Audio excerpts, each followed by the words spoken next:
de la kandiran de ay sunu mbër ne ma xalifatu ma Lamin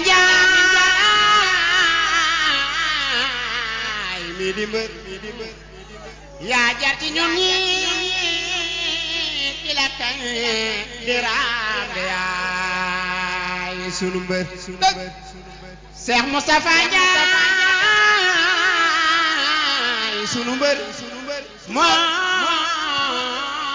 nuy fajal kullu lar ci saay rabaati nag dunya ba dee sunu lar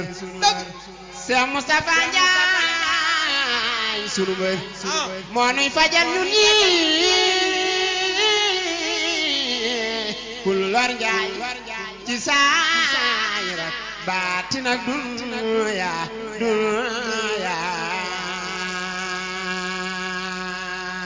ba dee sunu lar waaw góor Cheikh Moustapha Ndiaye moo tabe Ndiaye moo yor taar ba Yuusufa yoroon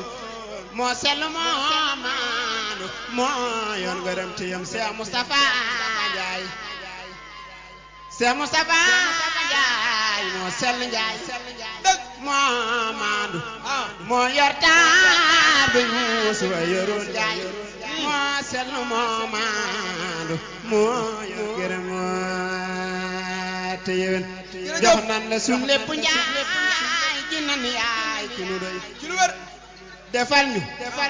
ridwaanu laay walaay yaay ki nu doy Cheikh Moustapha Ndiaye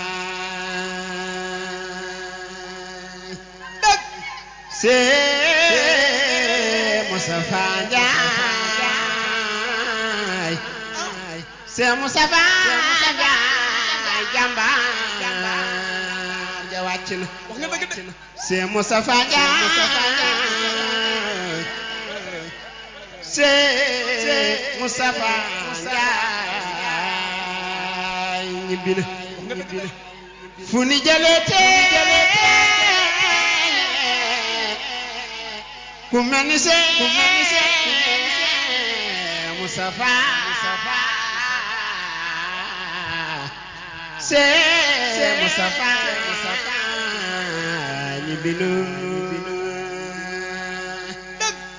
demam gi daal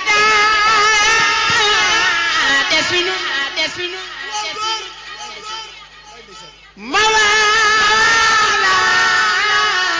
mawali tax mu des fi ñun danoo bëggoon mu des fi ñun ñi ñu am ngërëm ba am alal sa dem gi daal daa des fi ñun ñi malala ni tax mu des fi ñun Njaay danoo bëggoon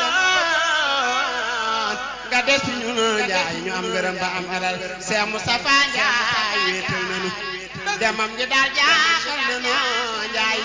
moom la nu xam mu dem ba nu fu ñuy jëlee te xel mu dal Cheikh Moustapha Ndiaye moo ni woon yéen waa Xewar Njaay dinaa def ci yéen loo xam ni Cheikh Fallou Ndiaye def ko dëgg la man mii de Njaay du ma lekk ba leen du ma naan ba leen loo am bokk ko yéen Cheikh Moustapha doy na noo Cheikh Moustapha doy na noo